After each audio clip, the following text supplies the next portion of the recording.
Hey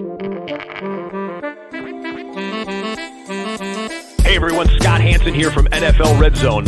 I hope you're checking out 1 hour of 5 Yard Rush, one of the best podcasts on NFL football in the UK.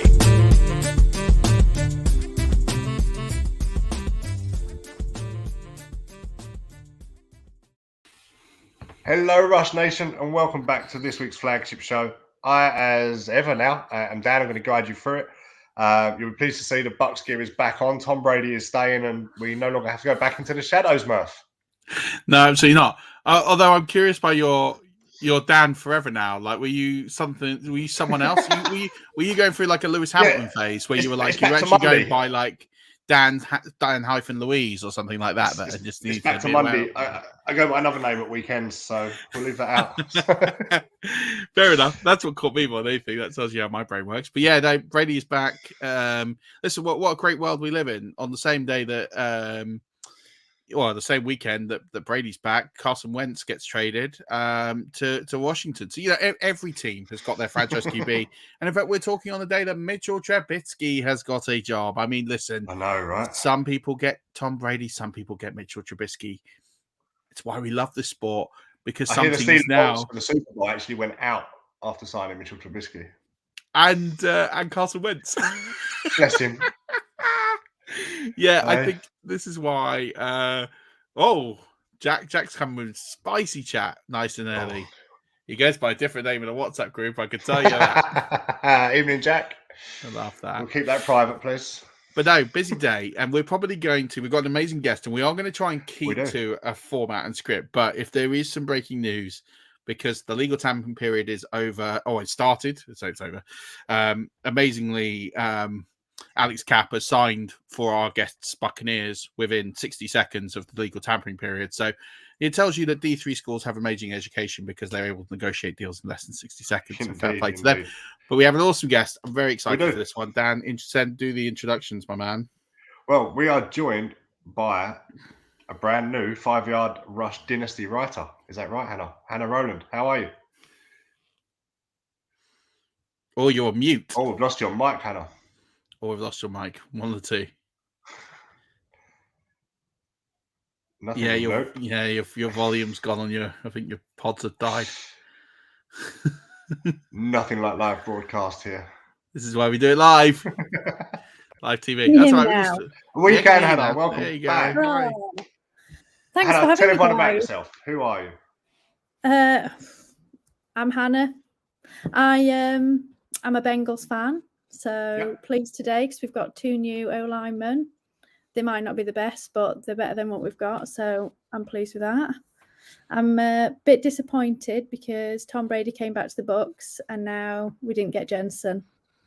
No. You've had 3 brand new O-linemen to know otherwise. Yeah, he was I had my eye on him. I like the idea of him. Well, I mean, you wouldn't have signed Karras. Because they're playing. I doubt you would have signed Garrett. I mean, you could have signed 2 centers. I don't think you would have done, but no. But I reckon Jensen and Capo would be nice. Yeah, I mean, listen, from experience, they're good offensive linemen. Kappa's amazing. So my favorite story of Alex Kappa is he played, or he attempted to play, the wildcard round, the Washington wildcard game with a broken leg. Tough as nails, D3 guy. Wouldn't say he's like elite, but absolutely solid professional. I think he made the Pro Bowl this year. Yeah, he's going to be knocking on the door of the Pro Bowl voting like the last couple of years. So he's definitely put in some great performances. I think he's finally put it together the last 2 years. So yeah, I think I was reading he gave away no sacks in 2020. I think it was 8 last year, but look, it's better than our 70, isn't it? Yeah, absolutely. And I think anytime you can invest in your O-line with good, solid players, and again, part of the thing of like D3 school players is they come in with a chip on the shoulder. Like they've already gone through so much just to get drafted. Kappa was drafted, I think, in the 3rd round. He was, which is huge for a D3 player. You don't get many D3 players drafted that high. So it tells you how highly he was rated by the Buccaneers organization. So I think it's a great addition for the Bengals. Karras, don't know much about him. I know he played I know he was David Andrews' center, backup center for the Patriots. I know he played the year that David Andrews broke his I can't remember what the injury was. Is it leg or ACL? I can't remember what it was. But I know he had a good solid year that year. So I don't know too much about Karras, but I think he played somewhere else last year. I can't remember where it was. I think it was the Dolphins or somewhere like that. That makes sense. Yeah, I can't say that centers are players that I track on a day-to-day basis, but no, they're not ones for fantasy podcasts, are they? Let's be honest. No, not really. But I think I know we're recording this kind of live. Before we get into Hannah and Hannah's story, I just wanted to catch up on some of the top free agency signings. We talked about Mitch Trubisky. He is a Steeler. Jags have been really busy. They have signed or will sign. All these things are not official till Wednesday. Right? Yeah. But they have signed Christian Kirk or will sign Christian Kirk. Fatukasi, Olakun. So that's a D tackle, a linebacker.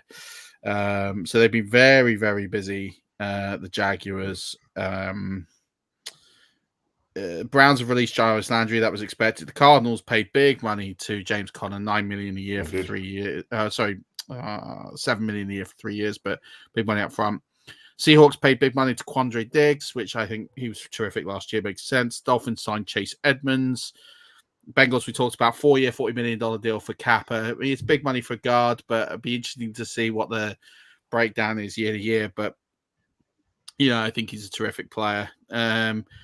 Packers have re-signed Preston Smith, 4-year, $52.5 million deal. So they really have burned through their cap.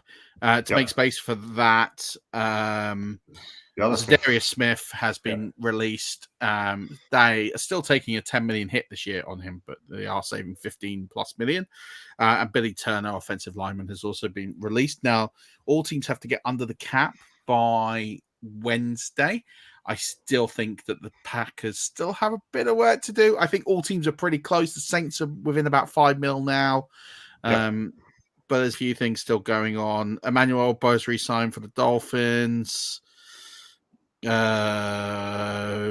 Falcons re-signed offensive tackle Jake Matthews, 3-year, $52.5 million deal. Huge name. We've talked about Karras to the Bengals. Rams signed Joseph Noteboom, $40 million deal. Lions re-signed Tracy Walker, who I think has been outstanding in the last couple of years. Lions re-signed Tim Boyle, because who doesn't want Tim Boyle in the NFL? Mitch Morse re-signed for the Bills, big signing. 2-year, $19.5 million is a lot of money for a center, but he is one of the best out there. AJ Bouye got released. Braxton Berrios re-signed for the Jets. I didn't even see that. Oh, did he? Okay. Yeah, 2-year, $12 million deal. Nice. Who doesn't love Braxton Berrios? Bengals also signed BJ Hill, 3-year, $30 million deal. Oh, great. So that's a good deal to get him re-signed and done. He was great in the playoffs. So great to see BJ Hill back with the Bengals. I think I missed Jets O-lineman got signed as well. They put big money in on their own on Laken Tomlinson, who's a guard, 3-year, $40 million deal. So yeah, that kind of gets us up to date, I think, on the big stuff for now. Obviously, as we go through this podcast, there will be some breaking news. We will try and break it at an appropriate time and manner. Hopefully, it's something exciting. I don't. What would be okay?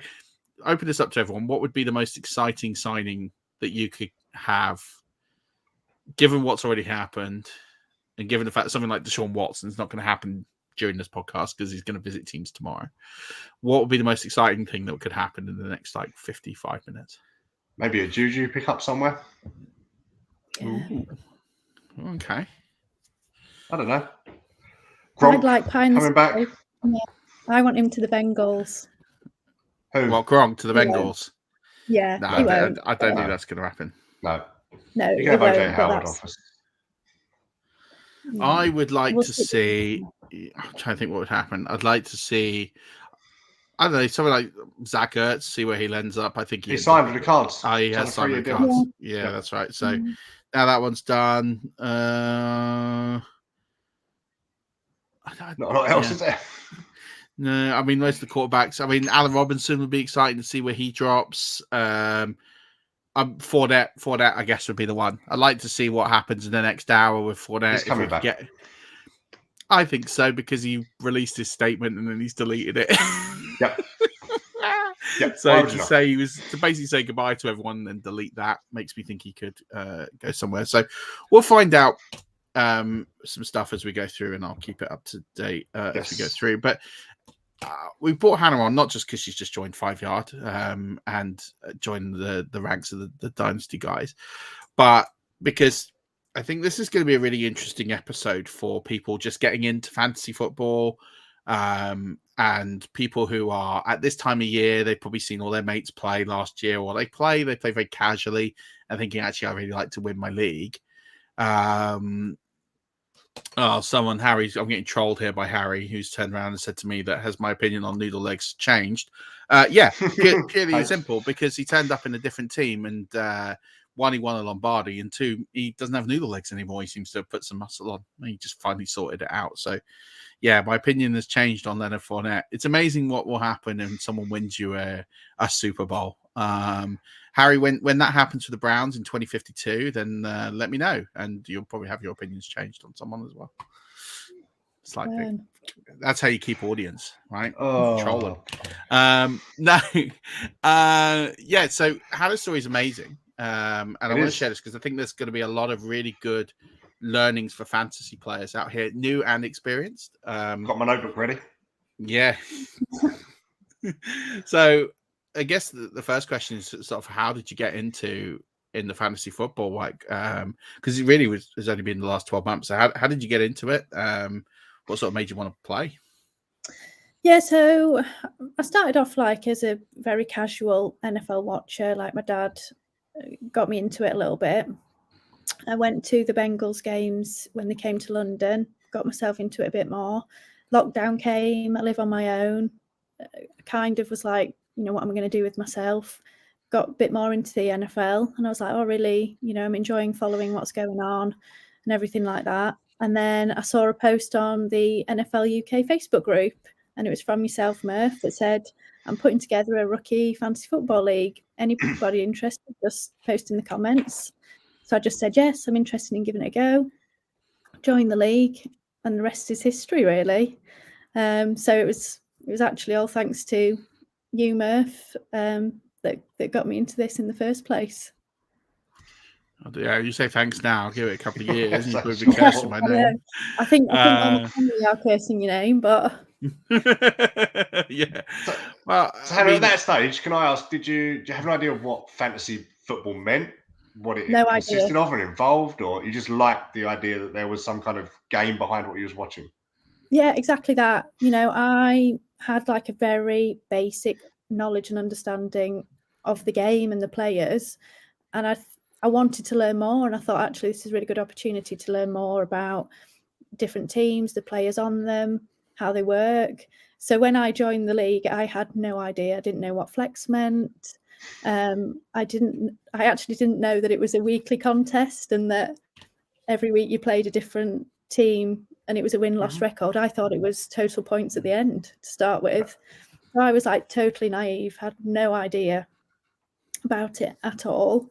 And then obviously going into the league, Murf was great. He did little videos for us, explained a bit about it, how it worked. I had a look at the playbook. He posted actually really kindly what will have been now 2020 playbook, the original. Yeah. I basically devoured that and was like, right, give me more. So I learned as I went along, I suppose, really. As I say, I had no idea what it meant. I actually have very few friends that are into the NFL. So I was like, I was never going to manage to get in there I don't have a home league, so I wasn't going to be able to start playing fantasy without getting into something like this. So when Murf's post came up, I was like, brilliant, this is an inroad for me to give it a go. I didn't actually realise I would get into it as much as I have. I thought it would just be a bit of fun, see what happens. I think it's interesting insight for me, right? Because I did it because my mission years ago was I really want to end these random NFL.com leagues because they're not real leagues. When you join, it's a bunch of random people and no one sets lineups after week 3 and it's kind of like dead. There's no chat. There's no nothing to it.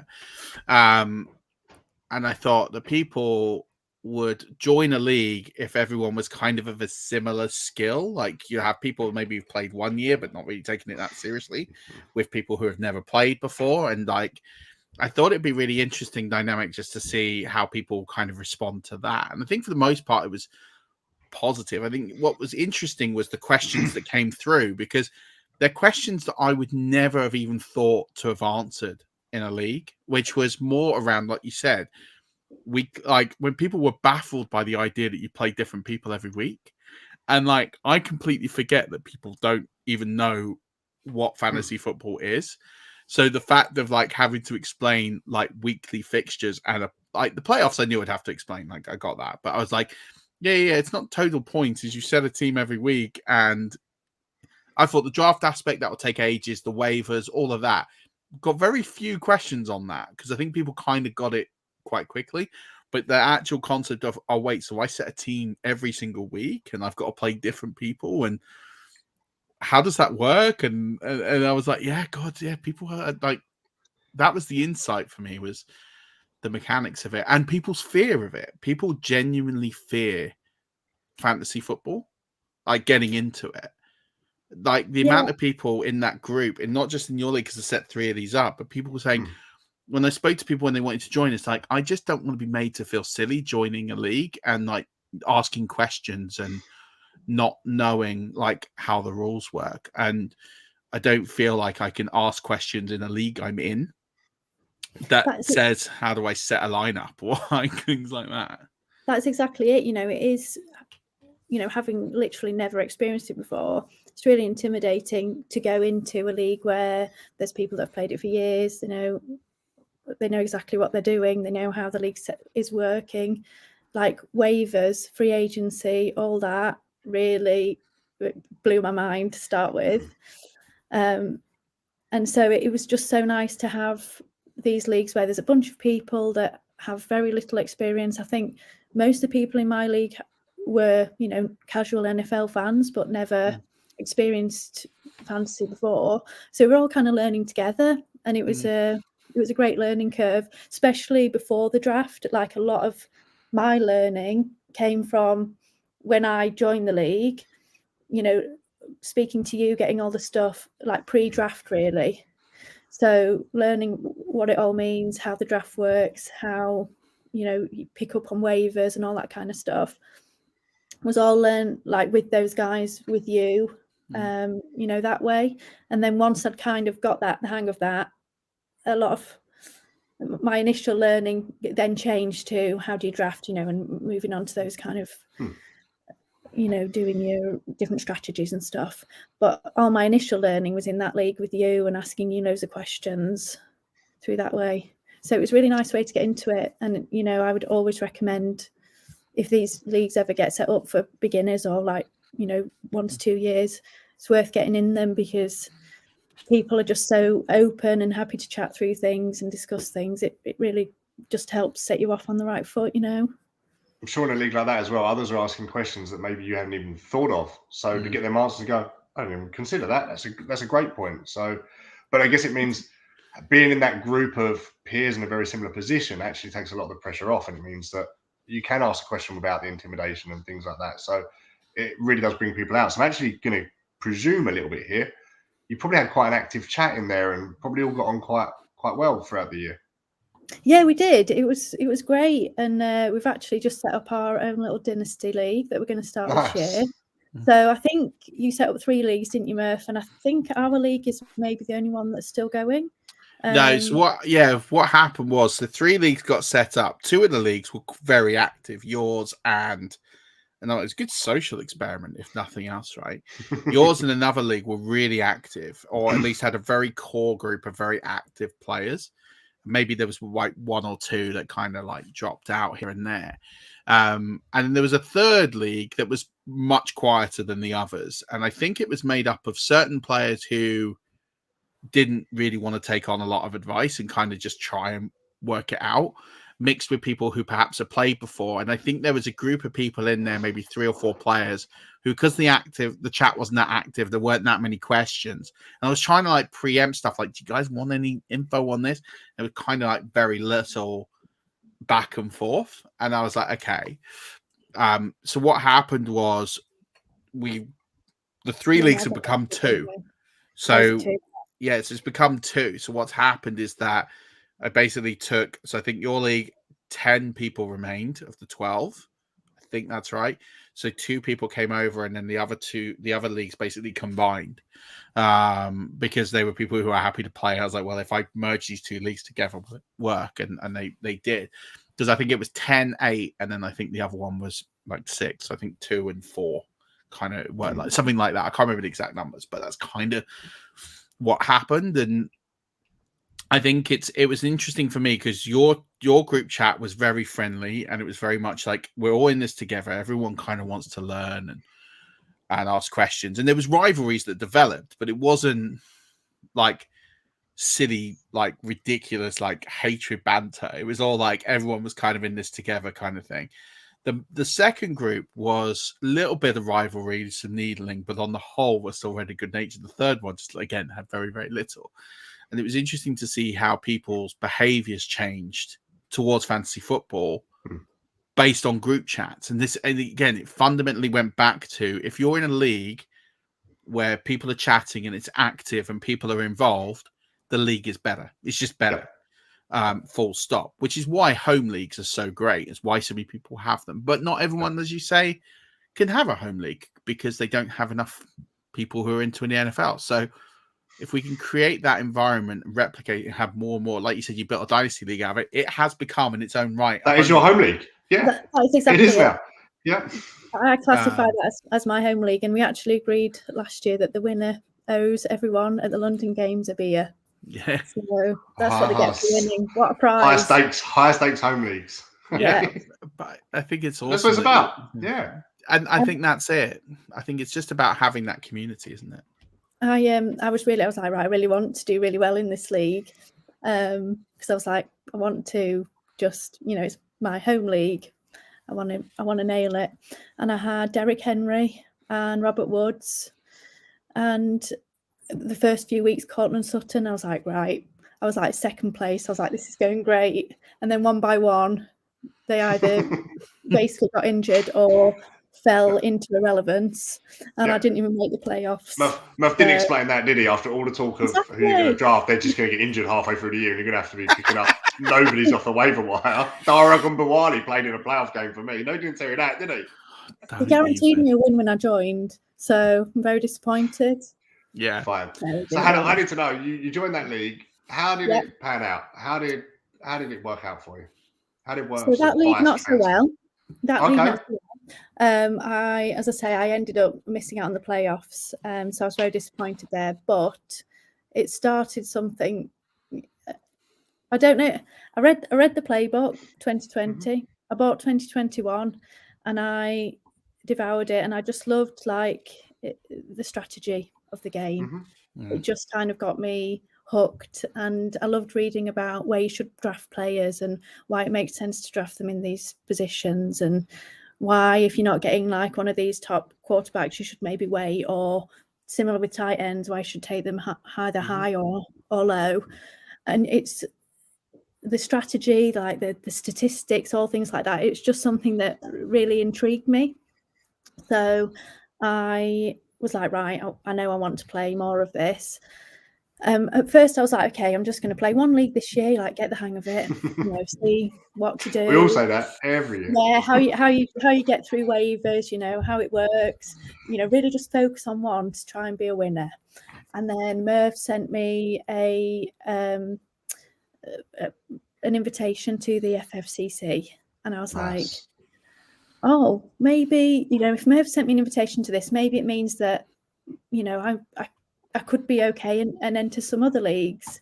So I think a few weeks later, I heard loads of people talking about the Scott Fish Bowl, and I was like, "Ooh, I like the sound of this." And so I just went on. Obviously, I was too late to register for the main one, but amazingly, I managed to get into the satellite. Nice. And I think it was like 4 weeks later, we were drafting, because obviously it's the first basically draft of the year, isn't it? Well, I had no idea what I was doing. It was a best ball.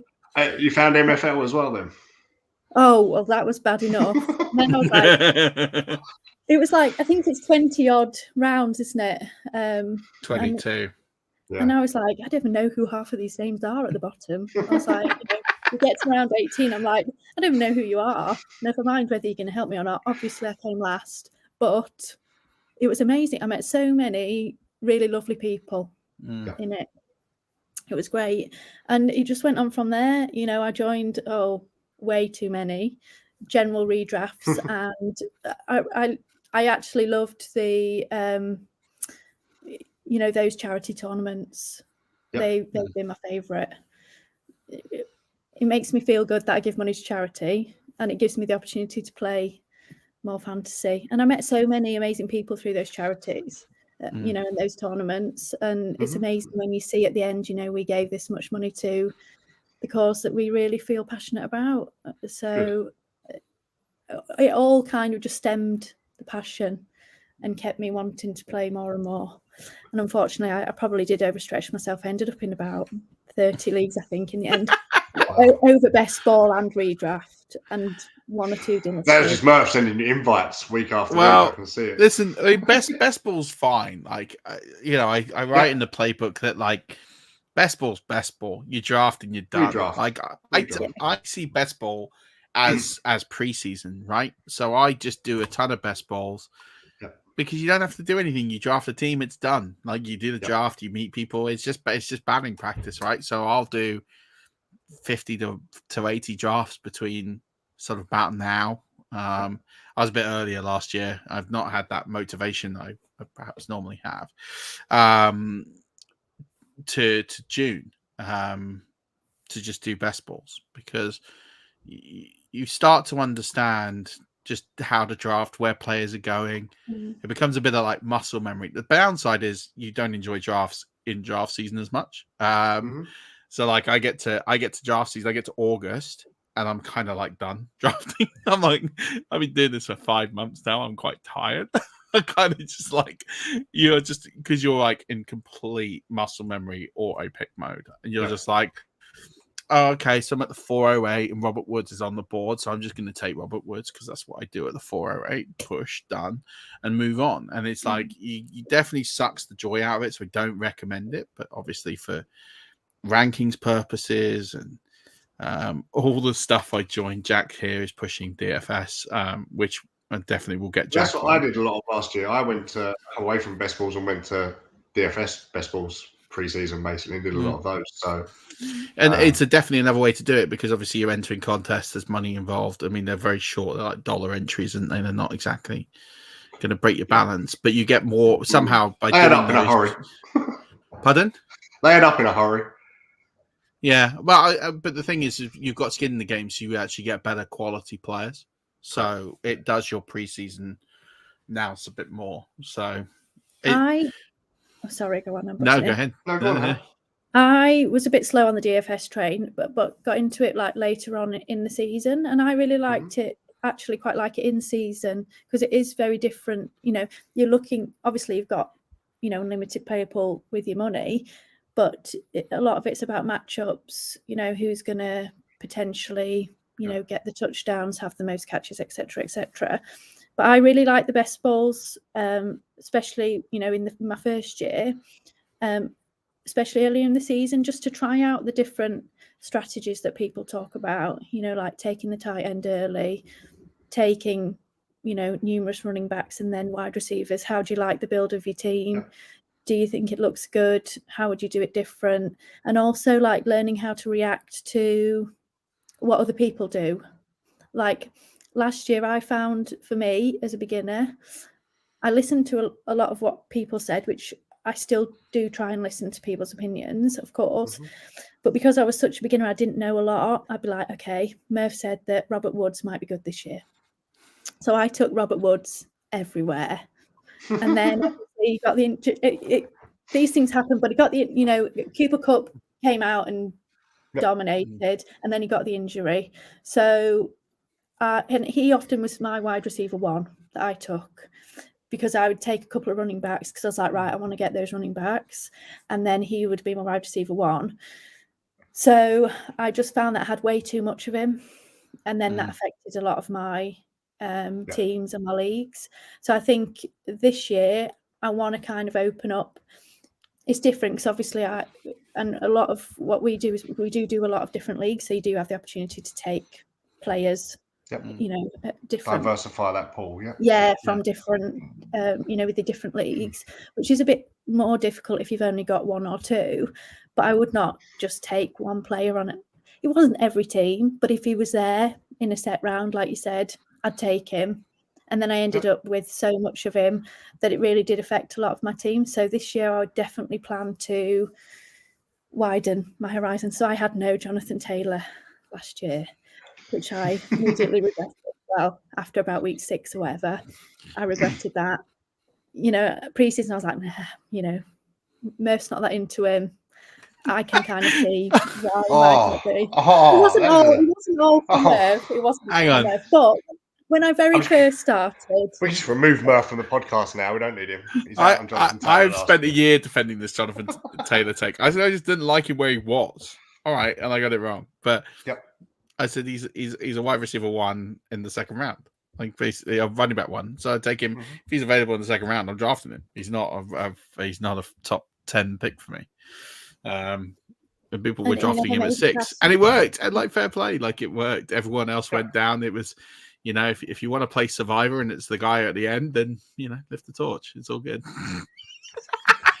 So Hannah, you started with Murph's join a league. You ended up in about 30. $1 million. Yeah. 1,000,001 probably. Yeah. Did you get any success from any of them? Oh, do you know what? Amazingly, I did, and I actually didn't think I would because, again, speaking to people, they were like, "Look, first year, just concentrate on trying to make it to the playoffs." And I definitely think some of my success was luck for sure. But one of my proudest achievements, actually not a win, but I came second in the Fantasy Football Down Under Bowl, and I was well pleased with that.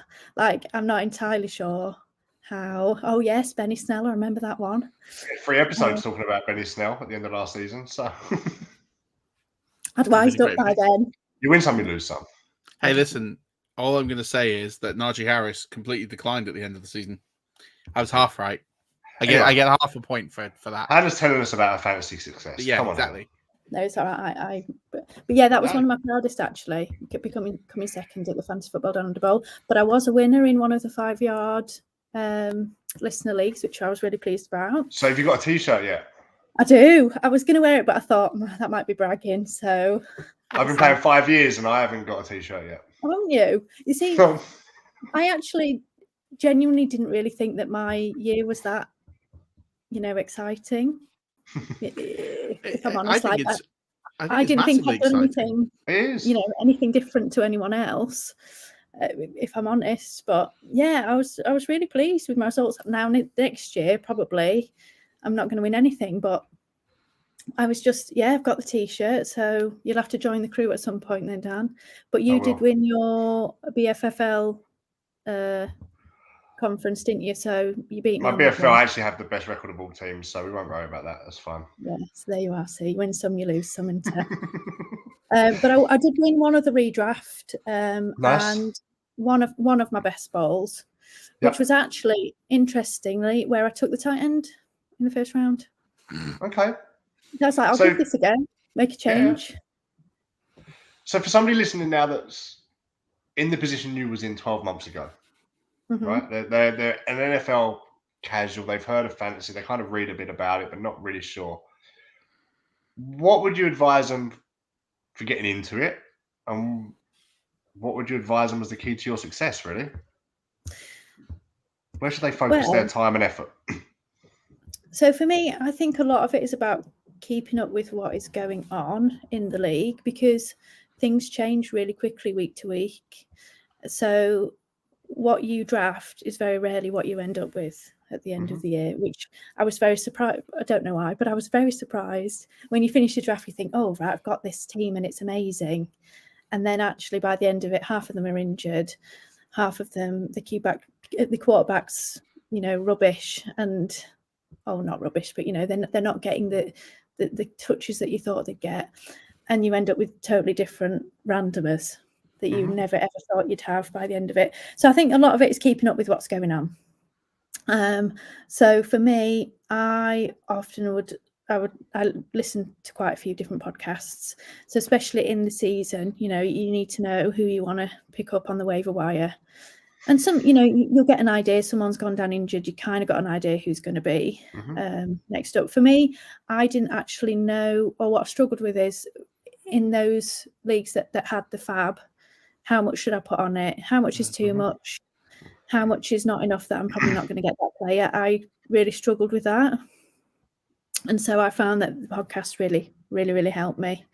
And I think, it's a game of strategy, and it's all about, all you got to do is be better than the other players in your league. You don't have to be like the best ever.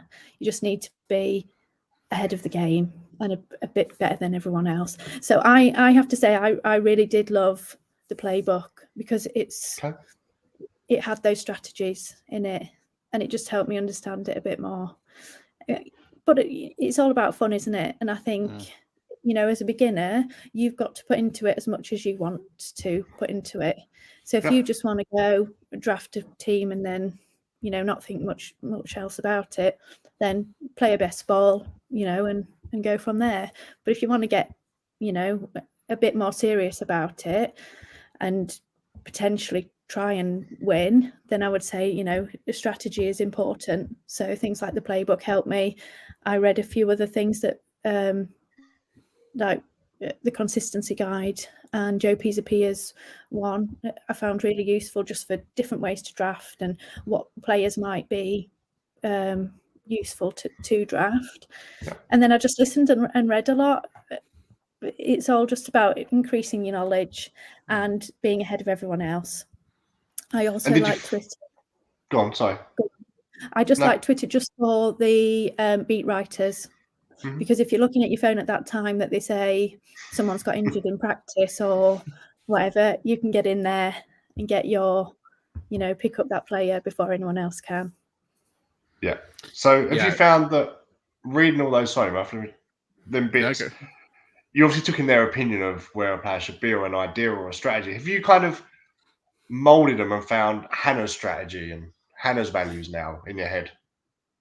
I think it's still a work in progress, and I suspect that will be for me for some time. What I personally would like for myself is to obviously I appreciate other people's opinions that have done this for a long time and use some of their opinions, but also use them to formulate my own. But I also want to be able to watch the film and say, I think this player, looks good.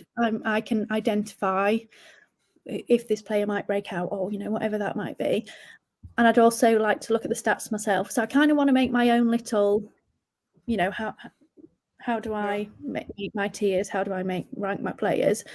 But I think when you first start, it's a lot, and I like using other people's and just, like you say, amalgamating them to make your own. So Murf might have Benny Snell as the 10th running back, in his ranks, and someone else might have him as running back 40, and then you've got to decide yourself, haven't you? Where do you want to put him? Do you want to put him at 30? Do you want to put him? So it is useful, and some people do put like Excel sheets of everyone's different ranks, and then you make their own. If you copy them, often what you get is that people don't know. They know who's adding ranks, rankings. If you're copying them, people are gonna, this is what you've said to me before, Murf, people are gonna guess that you're following them and nick it before you manage to get them. So strategic about it.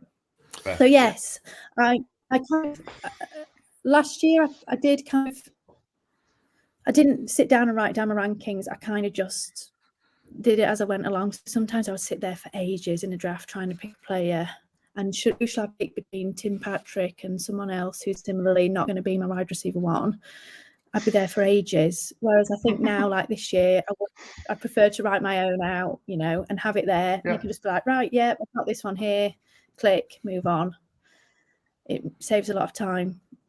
Murf, can I come and ask you? Hannah's obviously said she does a lot of reading and researching and the strategy behind it and so on. You ran these new guys to fantasy leagues. You had a lot of questions from them. I'm going to guess, knowing you, it's not the first time you've done it either. If somebody came to you and said, I'm thinking of doing it, how do I start? What do I do? What's the one bit of advice you would offer up to them? Would it be something similar, or? I think I'd always answer the question with, what do you want to get out of it? Mm-hmm. Because I think that will massively depend on the advice I would give. Yep. If the advice is, I want to create a really fun league for people like myself or my friends, or I just want to join a league where I can have lots of fun, then I would propose that everything you do is to make it fun. Right. Mm-hmm. So I'd say, well, listen, to make it fun, you need a really good, I'd suggest a WhatsApp group, get to know everyone, have some chats going, put in some forfeits, put in some prizes, and I'd focus more on the league element of it than on the strategy element, because it'd be like the whole point of this is to make it engaging and fun. Yeah. If someone says to me, well, I want to get into this because I want to win leagues. I'm a competitive person. I love games. I love the idea of just playing against random people and winning. Mm-hmm. Then my advice would be very different. And it would be more focused on the strategy element. And, the one thing I've said to Hannah repeatedly over the last 12 months is and to other people, that I don't think the strategy element is ever really covered in great detail in a lot of places, because whether that's just because people are scared of it, people don't feel that there's a strategy to it, people don't feel like, I think the game theory part is why Hannah has got the results that she's got, because she's understood that there is a game theory. That's the first thing. People just think it's names and stats, and people can sit there and study all of last season's players and all of last season's productivity and just pick players based on that. And you know what? You'll probably do all right. You'll probably get into the playoffs picking off last year's stats if you stay relatively injury-free, and you'll probably, have fun doing it. But are you going to consistently outperform the mean? No, because eventually that will all run out. It's more luck-based. It's like poker. You have to sit there and think about how you can tilt the odds in your favor. And there's so many aspects to game theory that are really important. And the first thing is just understanding that there is game theory in every single league, in every single type of fantasy football. There is game theory, and it's not just, but it's not just about strategy of where to take players. One of the things that I did on the Patreon last year was talking about when to stack, when to get handcuffs, when to drop handcuffs, when to pick up certain types of players, when to drop certain type of players, when to refresh your entire bench for the playoffs or before the playoffs. And we talked about it, you and I, on this pod, Dan. And I think they're the elements that you don't pick up straight away. Like, they take work and research and everything. So going back to your original question, the question always goes back to me, and that I give back is, what do you want to get out of this? If you want to have fun, I will tell you 10, 20 ways in which you can have an absolute ball playing fantasy football. And some people just aren't serious. They play 1 or 2 leagues every year, and they put some money down, or they do some beers, they do a live draft. Do you know what? That's brilliant. Like, I'm not going to tell people how involved they should get in a hobby. Like, it doesn't matter. If you're getting fun and enjoyment out of it, that's what matters. But if you want to get to the point where you're competing in charity tournaments, you're going deep in charity tournaments, whatever, where you just want to win, you've got that hunger and desire to win games, then, there's a different answer to that. But I think, for me, it's what I liked about the groups last year was there was a nice blend where I think the social, having a good league element was triumphed slightly over the wanting to win. But there was a very nice balance of both, where people wanted a nice environment, where people wanted to learn, but people wanted to win. And I think that's a nice, if you can get that environment for when you start playing, it's perfect. It's perfect, because you get the best of both. You get that hunger to want to do more and play in more leagues and meet more people.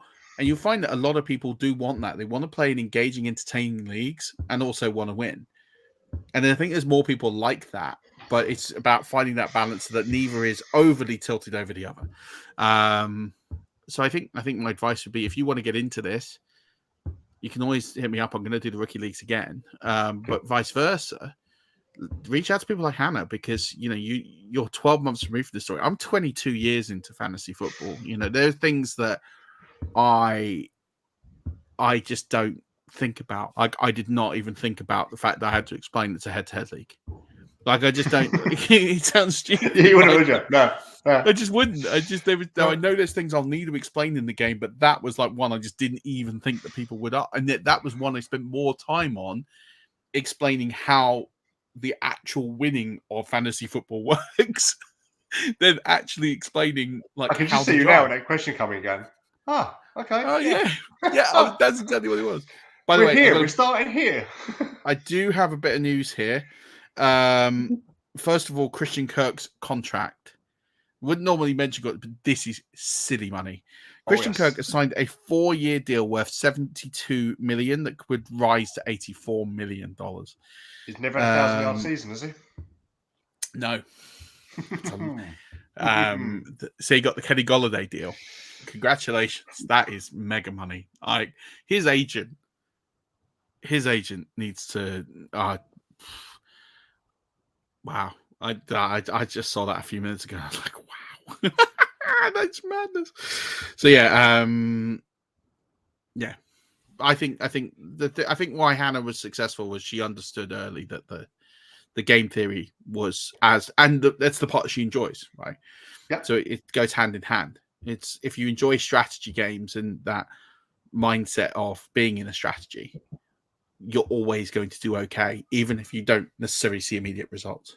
Well, that's it. You can almost take player names out of it if you're playing that game theory bit and have it as player A, player B, player C, and you're looking at the theory behind each. Who they are, where they are, is irrelevant, effectively. I've always said for years that I could draft a pretty mediocre team and still win a league. Yep. You can lose a league at draft, but you very rarely win a league at a draft. Stocks and I've said this for years. But I can take a team. I think back to my Warrior Bowl team from the inaugural Warrior Bowl. And I look back on that team and think it's one of the worst drafts I've ever had. I didn't like it when it was done. I really hated it after week 1. But I knew how to get out of that situation. That's why you'll never see me with an 0-1 or 2-win record very often. Because no matter what, I'll always back myself to get 4 wins just based off working the waiver wire and the strategy element of knowing when to pick, when to release players based on the ebbs and flows of the season. Like, I always know I'll get that many extra games. It's just how many games can my drafted team get me for wins to stack on top. And that's the difference between making playoffs and not. You were going to say something, Hannah? Yeah, just the other thing I would say, going back to what we would say to people starting out is that don't be afraid to ask questions, whether that be in your league or reaching out to any of us. When I first started doing best ball, actually I learned about best ball from the playbook, and I said to Murf, how can I play best ball? And he set up very kindly one league for me there, but also Tom, who is Best Ball UK, is near NFL Best Ball UK. He set up a couple of free ones too. So I joined those and I just messaged him and said, like, how does this work? What do you consider the strategy for this? How is it different from redraft? And I just asked him so many questions. And even now I still get in touch and say, so, what would you take away from the 2021 season, Tom, for best ball? And what do you think for next year? And I met loads of really great people who have always been very willing to answer my questions, and I just ask. And I think that's another reason why I've been very lucky, because they really kindly answer my questions. But another reason why I think I probably did reasonably well is because I wasn't scared to ask, and people really were really people will spend their time. Yeah, so really don't be afraid to reach out. People are lovely. There are very, very few bad eggs in the fantasy community as a whole, and within the UK, I think it's even less. So, just a quick one: Devondre Campbell is going back to Green Bay, 5-year, $50 million deal.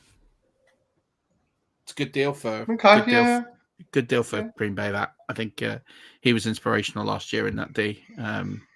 They've obviously signed him to a team-friendly upfront deal. I think 5 years, $50 million is pretty good money. So, Devondre Campbell back to Green Bay. So, Hannah, how will you take what you've learned in your first 12 months? How will you change it or apply it moving forward in this next 12 months? So from general, wow. I mean, there's so much that I have learned. I'll tell you what, the one thing that really, like the waiver wire, it's like a beast in itself. And it took me, I would say, the whole year to figure out how best to use it. So this year, I'm planning to, I basically think I need to be quicker. So I kept like Tyler Higbee on my team for way too long because I was like, he runs loads of routes. He's clearly going to start producing for fantasy, and he just never did. I just need to be quicker, drop in quicker, pick some up. I could have picked up Dawson Knox. I could have picked up Schultz, and they would have really helped me for my team. So, as I say, I actually found the waiver wire quite scary to start with. And I would say for people, like, don't be afraid of it. Just go with the strategy and go with it. So that's, spend a fortune on that running back that's emerging, if you want to. But just know that if you're going to do that, you're going to have nothing else for anyone else. So I'm just going to be braver, I would say, on the waiver wire. Yeah. And I'm going to try new things. So like I said before, pick up different players that I haven't picked up before, even if I'm not totally sure about them. Because who would have said Cooper Kupp was going to be the wide receiver one last year? No one. No. So I picked up Robert Woods everywhere. If I'd have just got 1 or 2 shares of Cooper Kupp, I might have won more leagues than I did. Be brave. Pick people that you're not totally sure of. If it doesn't work, you'll just drop them and pick up someone else as they emerge through the season. And enjoy it. The early weeks always have on the waiver wire, always have this guy wasn't drafted by 12 people, so he can't be any good. He's left in that pot for a reason. But the key is that none of the 12 people know how teams, especially in the early 2-3 weeks, are going to play out, how certain positions are going to roll out, how usage.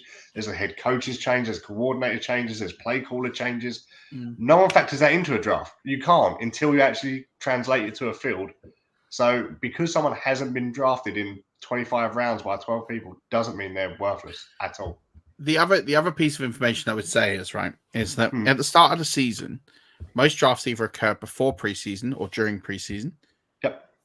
And you've got no data to go off. What you've got is old data, incomplete data that's effectively wrong because the NFL changes. As soon as it turns, we're watching a whole new team sign. We've got new coaches, we've got new coordinators, we've got new players, you've got a whole different locker room. Teams are not the same. Everything changes. So like everything we knew last season, we kind of have to keep in the back of our mind, but it is in the back of our mind. If you work off that and you use that as your point of reference, it's going to be wrong. So but unfortunately at the start of the season when you draft, that's all you've got. You haven't got anything else. So you have to sit there and think about, in the early weeks of the waiver wire, it's not the fact that people were wrong, it's the fact that we just didn't have good data. And therefore, we now have data that now suggests that this is the way we should go. The problem, and your point there, Hannah, is spot on, is that people are afraid. They get what I call draft love, where they fall in love with a player that they have drafted. They've gone, I picked him for a reason. I picked him because he's going to do this. And you spend weeks trying to justify your own selection. And that's where people go wrong. That is the fundamental point between winners and losers of fantasy football. I will cut anybody on my roster at any time for whatever reason. I don't care. If they're not going to produce, or I don't think they're not doing it, at some point they've got to go. Now, you have to assess when the right time is. There is a bit of feel in that, and sometimes you'll cut players too early, and sometimes you'll cut them too late. That is always going to happen. You'll never perfect it. There were times I moved on from Dalton Schultz last year, and he then came back and had a strong end of season. These things happen.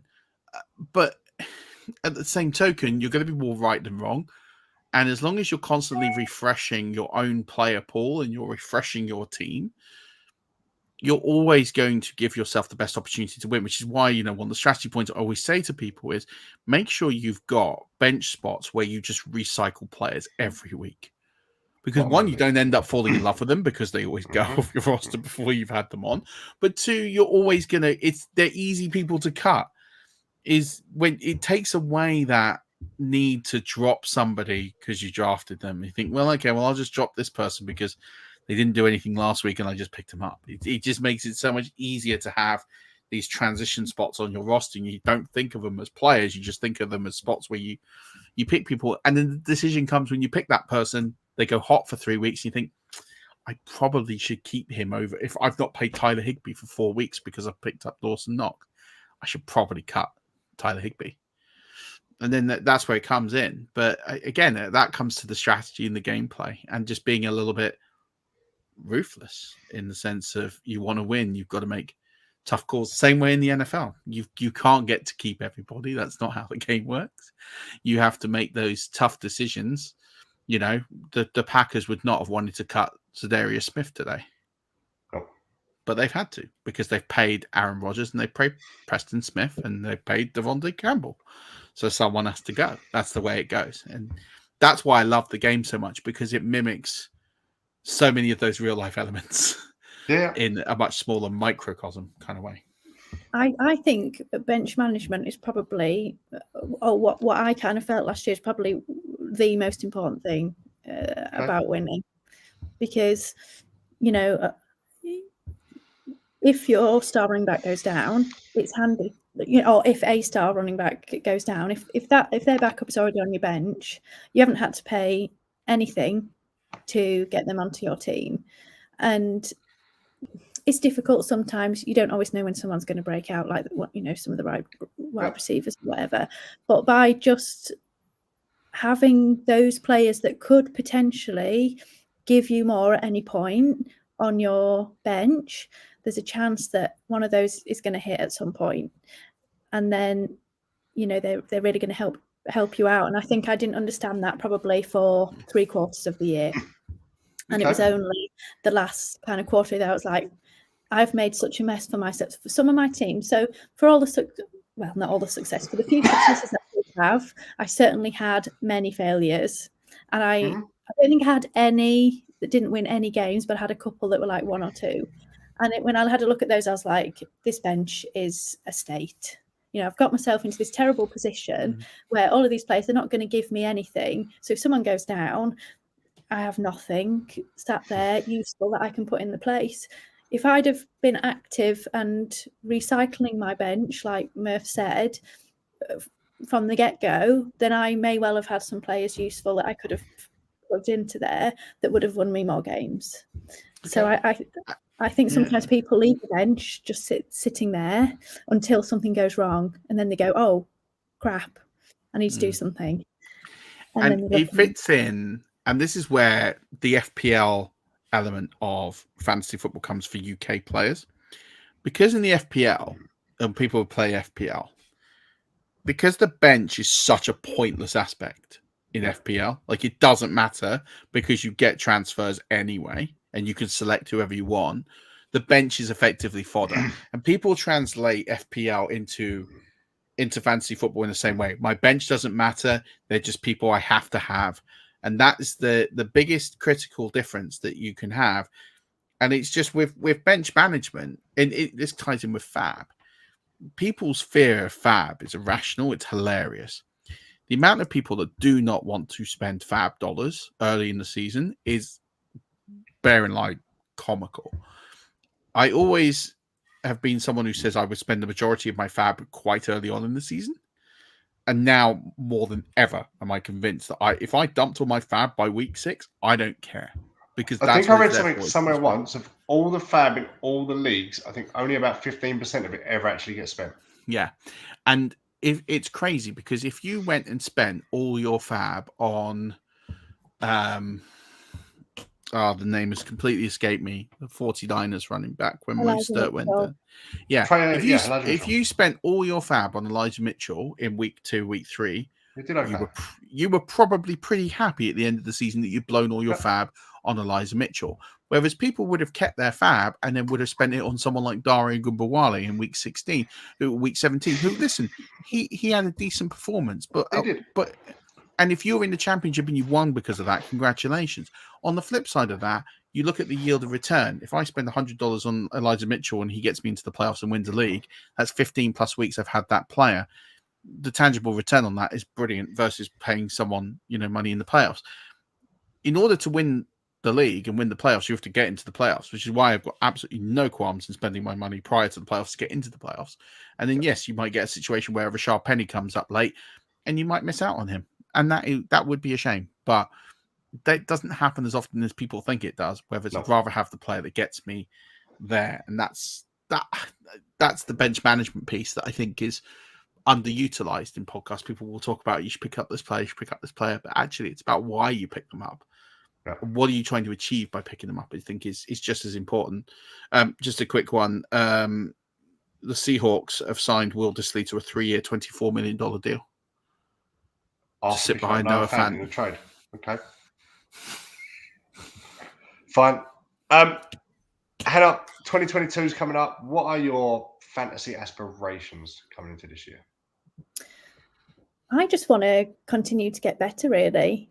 For me, this is actually very early in my journey. I have still so much to learn. I really don't think you know everything by the end of your first season. The intricacies, it looks, from the outside, it looks like a very simple game. And in some ways it is. You put in, a set number of players into your lineup every week and you win or you lose. Mm-hmm. But there are lots of intricacies to it that I think take some time to learn. So I just want to learn more and more and get to know more and more people. Because to be honest, one of the things that I've enjoyed the most is the people that I've met.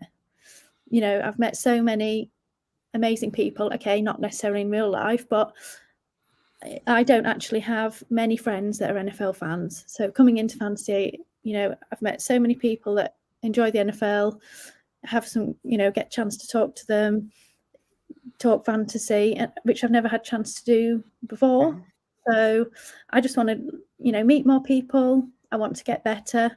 I've started doing a little bit of research myself. So that's partly why I'm come on board to 5 Yard. So I'm actually doing a little bit of redraft to start with. Nice. Some redraft articles, and then we'll see how things get on. But you've done some great pieces on running backs recently. Yeah, just what I was really interested in this year. Sorry, I know we're going over, but just really quickly. No. What I found also last year was that actually consistency and reliability are really important. So, if you're drafting someone in round one, their draft capital is so high. You want them to be reliable, and you need them to perform on a weekly basis. Mm-hmm. And I just wanted to know how many of those that we drafted were reliable, because you want to pick someone that you think is going to give you consistent production. Now, obviously, you're going to get injuries. You can't, And I just wanted to find out how reliable had people been. Should we have been picking rookie running backs? What did they give to us? What's the chances that they're going to help us next year? And I just wanted to have a look into that a little bit more. And that was partly from you, actually, Dan, because obviously I was looking originally at the top 12, so the wide receiver ones, the running back ones. In redraft, I'm a big avoider of rookies, generally speaking, because I'd always take a known entity over an unknown.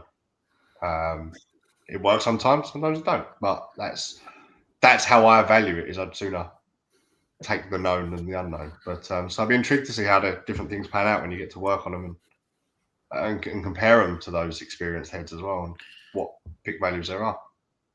What I will say, something you just said really triggered something in me, and what you said was no, in a good way, in the sense of look at Ali, he's in love.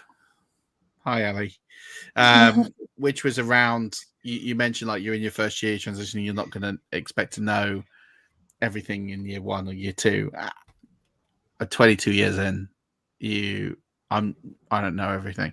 The reason why is you can never know everything, because the game reinvents itself. Yeah. Because when I first started playing fantasy football, quarterbacks were drafted in the first round. You didn't draft running backs at all. And this is in the era of LaDainian Tomlinson and Priest Holmes. You just didn't really draft running backs, yet they were your league winners. If you had LaDainian Tomlinson and Priest Holmes, I had one team. Yeah. In fact, in my 2001 team, I had both. Right. And I won my league by an absolute country mile. Like, I absolutely stormed it because I had both of them and Peyton Manning. Job done. Like, it was crazy. Like how you can get good players, but the strategy's different, and like the strategy will continue to be different. If you 2 years ago in the playbook, I talk about you don't take a quarterback early at all under any circumstances. We've really spoken about how that might change. Yeah, exactly. Now the whole landscape's changed. If you don't get one of those top 6 quarterbacks, you are in a bit of trouble. There is a penalty to pay. Now that doesn't mean you should reach for quarterback 7, quarterback 8, quarterback 9, but your team is much better off with a Josh Allen over a Ryan Tannehill. And actually there is the perennial shift now is that actually you need to pay up to get these guys a little bit. Not necessarily advocating just Josh Allen, but someone in that group versus not having them, because you're advantageous. People now will be very scared next year of taking a first round running back because of the high propensity of injuries. I'm not sure if that's necessarily the right strategy. But that's something that will be researched and looked at in terms of how things change and the game changes. So just by the time you figure everything out, the whole thing goes topsy-turvy again, and you've got to resolve it. And that, I think, is one piece of advice to new players and people who are just getting their handle in the game, is that don't just assume that the game is the same every year, because it actually will make slight changes and then fundamental changes. Like I remember when tight ends were a thing, and now they're not a thing. I mean, unless you play premium, they're just not really a big thing in fantasy football unless you get one of the elite ones. And then the same token, I remember when everybody just took wide receivers in the first 4 rounds and didn't take anyone else. Like again, probably not at that stage. So yeah, just some things that I just thought were interesting that you said them that I wanted to clarify. But that's the fun of it, though, right? That it changes. 100%. Yeah. You know, if it you always knew, I draft running backs in round 1, wide receivers in round 2, quarterbacks in round 3. This gets boring and stale, doesn't it? And actually, some of the fun of it is trying to find what new things can I do this year that other people haven't grasped yet that will give me the advantage, because it's all about just getting advantage over other people, isn't it? And that's a huge thing. It's just if you can start to understand that, then you're going to be in a great place. And that's the fun of the game, is if you like puzzles or problems and challenges and strategy, then this is the game for you. And if not, then you know it might not be. That's why I like drafting on the turn a little bit as well. I like drafting on either end and doing something totally unexpected and out of the ordinary a little bit, and just because then everybody isn't just going, I'll take a running back now, I'll take a quarterback now, and all of a sudden they've actually got to think about what's sat in front of them, because the whole dynamic has just changed in 10 minutes in front of their eyes. And if you can throw them off their thought pattern and their thinking process, that will benefit you in the long run, I'm sure. So one of my favorite strategy pods that we did years ago, Stocks and I, right, was talking about drafting on the turn, right? You've just brought this up. And how my favorite thing to do that particular year was to take 2 players at the same position on each turn. I'm in a draft right now, and I've done 1 and 2, 3 and 4, and 5 and 6. Exactly that. Yeah. So because what it does is it causes 1, a depletion in the player pool, and 2, it forces a run. So if you do it in a Superflex league and you go quarterback, it forces people. Yeah. The psychology, because otherwise you're picking running backs and wide receivers behind everybody. So get ahead with the second one and force their panic, and then when it comes around again, you're ahead of the curve again. I took 2 quarterbacks. What did I do? I took 2 quarterbacks first in Dak Prescott and Jalen Hurts from the 12 in a super flex. I then went with bear with me, Devontae Adams and DeAndre Hopkins. 3 and 4, probably a bit of a reach on Hopkins in the dynasty, and then Antonio Gibson and Cam Akers following that. And it causes people to rethink the strategy. The downside of that is, if you get it wrong, it's a very expensive mistake, because if you it's go a dynasty league, it'll pan itself out in time. Because if you go quarterback, and then no one takes, there's very few quarterback picks between when you could have selected and when you did, then you've overpaid.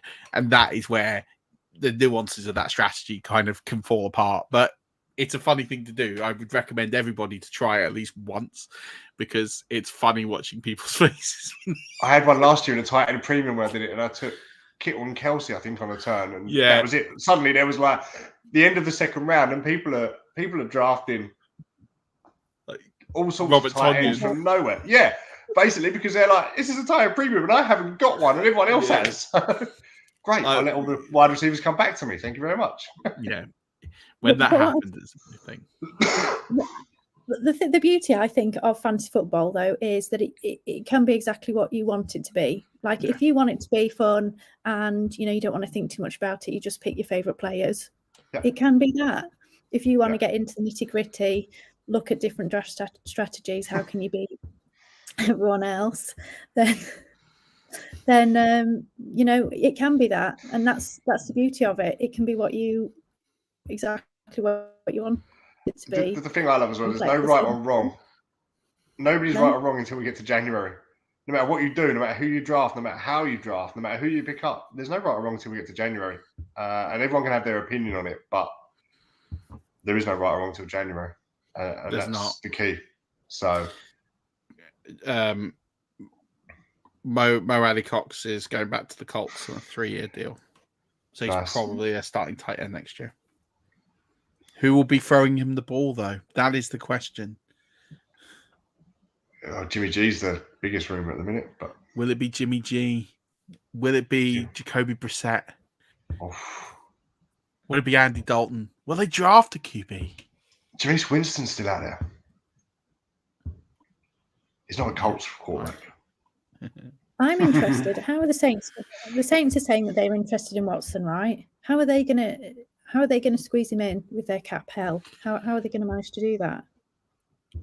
What they'd probably do is trade for him and then restructure his deal by moving as much of it into signing as possible, because basically the signing will then move over the next 4 years of his contract. So if you convert 40 million into signing, then that's basically you're only paying 10 a year for 4 years, even though he gets all the money up front.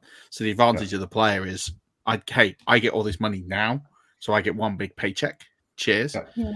But actually, for the counting purposes, because people think that the salary cap is like literally how much they get paid that year, and it's the biggest misconception. It's just in accounting purposes. Actually, when they get the money, it doesn't matter. Yeah, the cap doesn't exist. No, I totally. It doesn't make the sense. That is not what they get paid. However, I don't know what they are when now. They get paid, or when they get paid. They're only 6 million. They're 6 million over as of. Yeah, they had a huge restructure on Kamara, didn't they? So yeah, they've done huge restructures and huge deals. So they're not that far to get back under. But they're still over. So if they're then paying him 10 million this year, let's say, in cap, then I guess they're going to have to do a lot of restructuring or potentially lose a few more people to squeeze him in. And that's what the Saints do every single year until eventually something's going to happen where they're going to have to pay the piper. Very similar to Chelsea Football Club. They were like, when Abramovich sat there and kicked all the money down the road, I'll recoup it on the sale, and now he's not going to get a penny. Yeah, it's one of those things. It's a risk strategy where if the rules change, then it's going to affect them at some point, but it will allow you to kick. Jack, that comment was for you, by the way, because I knew you were still watching. At the end of the day, they can continue to kick the can down the road, but someday the piper has to be paid. So they'll just continue to kick it down the road until someone tells them that they have to pay the money. Yeah. And then they'll get it done because they get it done every year. I think they've been in worse cap situations than this one. But what will be interesting is that they're in such a situation now where they can only have average players. They can only have average players now in quite a lot of positions because they can't afford to pay that many premium players. So even if they get Watson, they're going to struggle to get him weapons. They're going to have to rely on the draft because they're not going to be able to afford. They're not going to be able to sign a Juju. They're not going to be able to sign an Allen Robinson, Jarvis Landry. I mean, that's a massive step down. But yeah, they're just not going to be able to get these guys. So then, I know, Saints or Panthers, what do you reckon? What do you think his choice would be? If I'm Watson, in terms of the teams and who you'd be playing with, and I'd go with the Saints. It wouldn't even be close. Like if you're telling me that my choice was those two teams, as much as I dislike the New Orleans Saints from a fandom perspective, they're a better franchise. They're a better run franchise. They're a more consistent franchise. Yes, they've got a new head coach, but he's been there a long. Yep. He's been there a long time, and he's the former head coach as well. So he's not new. It's not like he's just come out of nowhere. Dennis Allen is one of the best coordinators in the game, or he was until he was promoted. As bad as that team is, they'll get something. Like, they were not a good team last year, and they still won 8 games. True. Like, for me, if I'm choosing between teams, I'm going to always pick the team that has more of a pedigree in terms of the way that the organization is run. And it's maybe a bit unfair on David Tepper because he's only been there a couple of years, but you've got a coach that's on the hot seat. You've got a brand new offensive coordinator after Joe Brady was fired. I think unfairly, but someone had to carry the can for last season, and it was him. So I think at the end of the day, I'd always pick the stable franchise. But it would shock me if I would watch the Cleveland Browns. I really would watch the Cleveland Browns for Deshaun Watson. I really think that they will make a huge play for him and trade Baker Mayfield. If they can find a suitor. Yeah. I don't think it would take much. No, not if people are signing Mitchell Trubisky. Yeah, we don't want him in the AFC North, thanks. Yeah, I mean, but he'll be banned. He'll get a ban this year. I think... Let's hope we play before he plays. I mean, it's a great division, the AFC North, for quarterbacks. You've got Joe Burrow. Imagine if Deshaun Watson goes there. You'd have Joe Burrow, you'd have Lamar Jackson, former MVP, you'd have Deshaun Watson, and then you'd have Mitchell Trubisky. I mean... It's almost like the AFC West as well, right? Listen, I like Derek Carr. I'm not going to besmirch Derek Carr. I think he's a massively underrated. He is. I think he's a top 5 quarterback, top 10 quarterback. No, but I think he's a heavily underrated quarterback and underappreciated. And I will not besmirch him with the same level of joy and angst as Mitchell Trubisky. Thank you very much. Fair. You never know. Right. Hannah, before we call it a day, thanks for coming on. Tell people where they can find you, where they can ask the questions you've asked them to come and reach out for, what you're going to be doing, and tell us a bit where we can find you. Yeah, so on Twitter, I am at Hannah Rowland. I've put a few things, like Dan said, a few bits and bobs that you might find interesting. You can go and read. You're always welcome to send me a message, beginners, whatever. I'm always open to chatting with you all. Hopefully my first article for 5 Yards should be out over the next few weeks. So have a look out there. Obviously, we'll share that on Twitter too, but I'm sure you'll see me around in Sleeper and, many other different leagues. So if you do, give me a hi. It'd be great to just, speak to as many people as possible. And also, I should hopefully see you in July at the Collective. Yes. Your ticket's purchased. I'll be there. Absolutely. I'll be there. I better be there. I'll be there. Murf will be there, and many other names. And if I can, Murf tickets are selling out incredibly quickly still. So we're getting to the stage now, counting down rather than counting up. We're not counting how many sold, we're counting how many's left. So if you haven't got one, please do. I think it'd be a matter of a couple of weeks and they'll be all gone, which is still 3 months out from the event. So that's awesome. So check out, I think it's at _UKFFC for that. Yeah, absolutely. I'm trying to think if there's anything else. Not much. There'll be some pods dropping every day this week for free agency, where I'll be catching you up to date with everything that's going on. So there'll be more podcasts than usual. For those of you that have been subscribers for many years, we'll understand that is pretty much what we do. We'll talk through all the deals where possible and what's left and everything. I will say this: I've got a draft I've got a NFL rookies risers and fallers for the draft article going on Fantasy Pros at some point this week. It's written, and I'm just waiting for it to be published. But it's interesting because it talks about some of the free agency moves that have happened and what effect that's going to have on NFL rookies and whose stock is rising and falling. So I would recommend that for anyone that's interested in dynasty and rookies. Super. Other than that, lots of programming this week. I'm so glad Hannah's been on because you know. Too. The thing for me when I started doing rookie stuff and like getting new players in was who's going to take this up? Is anyone actually interested? Am I just wasting my time? And it's been great just to meet Hannah through this process, but it's also just been awesome to watch her take it on board and show the game like the love and care and interest and curiosity and passion that I want. That I have as a fan, you have as a fan, Dan, and everyone who's watching and listening. So it's just awesome to have people take it on and do that. So thank you, Hannah, for everything over the last year or so, because I think you've helped me in a long way, like pass on the fantasy football sort of love and community aspect of it. So I massively appreciate you and all the questions and the curiosity and everything that you do and our friendship, because it's been so great getting to know you over the last year as well. So thank you very much for humoring me, I guess, more than me humoring you. And I will say, if anyone's in Hannah's position now or in a similar position and is interested and intrigued based on what we've said here, reach out to Murf, reach out to myself, reach out to Hannah, reach out to the 5 Yard accounts. Nobody's going to think anything worse of you for just saying, hey, this seems like fun. How do I do it? What do I do? Come get involved. Come meet. And say, if you don't like it at the end of the day, no hard feelings, no one done. Give it a go, dip your toe in the water and see how you get on, basically. So, Hannah, thanks for your time. Thanks for coming on. Interesting story.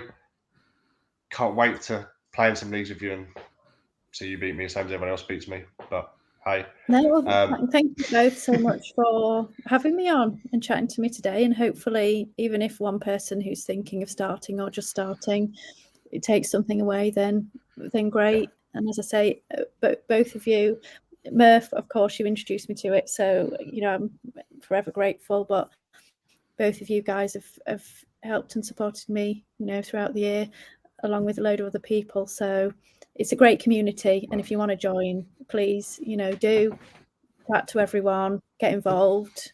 It's great fun. Awesome. Murf, send us on our way. Well, I thought I'd share us with news that makes it completely appropriate to end the podcast, which is because the Colt McCoy backup quarterback is returning to the Cardinals on a 2-year, $7.5 million deal with $6 million guaranteed. So congratulations, Colt McCoy, for earning $6 million to hold a clipboard. Just sit down. Yeah. And that is how you end a podcast. Thank you so much for tuning in and enjoying and digesting this one. And until next time, Rush Nation, as always, don't forget, keep rushing.